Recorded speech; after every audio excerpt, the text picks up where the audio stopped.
বর্তমান সময়ে বাংলাদেশ নিয়ে একটি আলোচিত বার্তা হচ্ছে অন্তর্বর্তীকালীন সরকার এবং রাজনৈতিক বিভিন্ন ইস্যু। তবে অন্তর্বর্তীকালীন সরকারের প্রধান উপদেষ্টা ডক্টর মোহাম্মদ ইউনূসের বিশেষ সহকারী হিসেবে একজনের নাম উঠে এসেছে, আর তার নাম হচ্ছে মাহফুজ আলম। তবে নেটিজেনরা প্রশ্ন করছে, এই মাহফুজ আলমের কি যোগ্যতা রয়েছে প্রধান উপদেষ্টার সহকারী হওয়ার। কিন্তু অনেকে হয়তো এটাও জানে না যে এই মাহফুজ আলমই ছিল বৈষম্য বিরোধী ছাত্র আন্দোলনের প্রধান। অনেকটা বলা যায় মাস্টার মাইন্ডের মতো কাজ করেছে বৈষম্য বিরোধী ছাত্র আন্দোলনের সামনে। তাদেরকে গুছিয়ে রাখা সহ যাবতীয় দায় দায়িত্ব, যাবতীয় প্ল্যান করেছে এই মাহফুজ আলম। তো চলুন আজকে জেনে নেই সেই মাহফুজ আলম সম্পর্কে। পুরো নাম মাহফুজ আহমেদ, যাকে সবাই মাহফুজ আলম নামেই বর্তমানে চিনে থাকে। তুখর বুদ্ধি এবং সেই অনুযায়ী দ্রুত যে কোনো কাজ করার ক্ষমতার জন্যই তাকে বৈষম্য বিরোধী ছাত্র আন্দোলনের মস্তিষ্ক বলা হয়। তো বলছে তার এই চৌকস বুদ্ধির জন্য আওয়ামী লীগ নেত্রী শেখ হাসিনা পর্যন্ত তাকে খুঁজেছিলেন, কিন্তু কোনোভাবেই তার নাগাল পাননি। তথ্য আরও বলছে, মাহফুজ আলমের নখদর্পণে বাংলাদেশের সব রাজনৈতিক দলগুলোর যাবতীয় বিভিন্ন তথ্য, উত্থান পতনের ঘটনা সবকিছুই ছিল। সেই সাথে মাহফুজ আলম বৈষম্য বিরোধী ছাত্র আন্দোলনের জন্য সমন্বয়ক নিয়ে ৫৫ জনের একটি রাজনীতিবিহীন দল তৈরি করেছিল, আর যার ফলাফল আজকে সফলতার দ্বারপ্রান্তে পৌঁছে গিয়েছে তারা।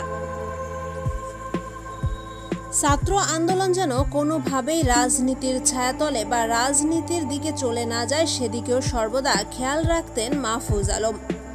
অর্থাৎ বলা যায় রাজনীতির কালো ছায়া থেকে ছাত্রদের সরিয়ে রেখে এক পতাকার নিচে ছাত্রদের এনে একটি বৈষম্য বিরোধী ছাত্র আন্দোলন করে দেশকে সফলতার দ্বারপ্রান্তে পৌঁছে দিয়েছিল মাহফুজ আলম।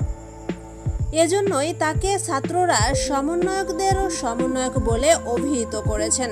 পাশাপাশি ৬ সমন্বয়ক যখন ডিবি পুলিশের কাছে গ্রেপ্তার হয়, তখনও বিভিন্ন ধরনের প্ল্যান আসতো। অনেকেই মনে করতো এই প্ল্যানগুলো কে করছে। এই প্ল্যানগুলো আসলে পেছনে থেকে মাহফুজ আলমই করত।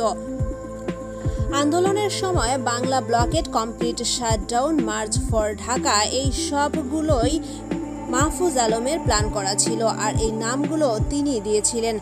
আড়ালে থেকে ছাত্রদের সর্বদা বৈষম্য বিরোধী ছাত্র আন্দোলনে বেগবান করে তুলতেন মাস্টার মাইন্ড এই মাহফুজ আলম।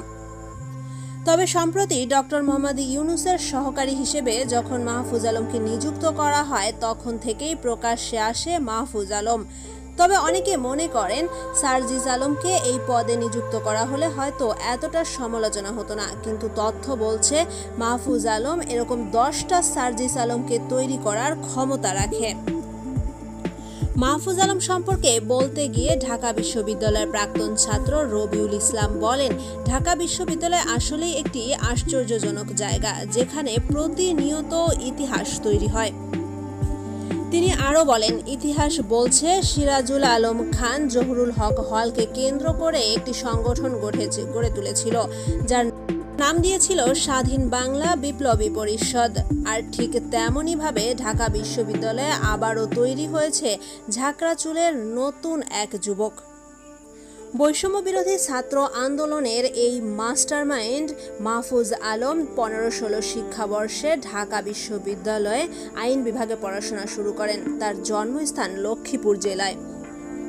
তবে পড়াশোনার শুরু থেকেই ছাত্র সংগঠন, বিভিন্ন ছাত্র আন্দোলন সবকিছুতেই তিনি ছাত্র নেতার দায়িত্ব বেশ ভালোভাবেই পালন করতেন, আর সেখান থেকেই আস্তে আস্তে এইসব ব্যাপারে তার দক্ষতা আরও বাড়তে থাকে, যার ফলস্বরূপ আমরা দেখতে পাচ্ছি বৈষম্য বিরোধী ছাত্র আন্দোলন এবং বাংলা জয়। এত কিছু জানার পর এখন হয়তো আর মনে প্রশ্ন আসছে না যে কেন মাহফুজ আলমকে ডক্টর মোহাম্মদ ইউনূসের সহকারী হিসেবে নিয়োগ প্রদান করা হলো। তো বন্ধুরা, এই ছিল আমাদের আজকের আয়োজন। ভিডিওটি ভালো লাগলে অবশ্যই একটা লাইক দিবেন।